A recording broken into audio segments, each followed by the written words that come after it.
ابھی ایک ڈرامے کا سین دیکھا جس میں شوہر بیوی کو طلاق دے چکا ہے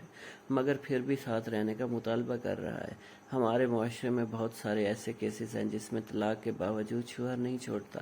اور پتہ ہے یہی ایک عورت کے لیے سب سے بڑا امتحان ہوتا ہے۔ اسے حق و باطل میں سے ایک کو چننا ہوتا ہے، حرام و حلال کی تمیز کرنی ہوتی ہے، کیونکہ مرد کے لیے ہر وہ عورت اہم ہے جو اس کے نکاح میں نہیں ہے۔ وہ تو چاہے گا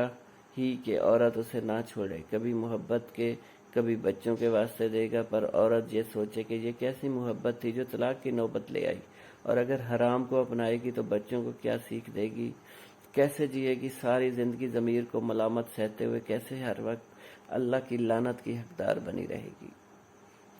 کاش عورت اس امتحان کی باریکی کو سمجھے اور صحیح فیصلہ کرے، پھر بھلے ساری دنیا مخالف ہو،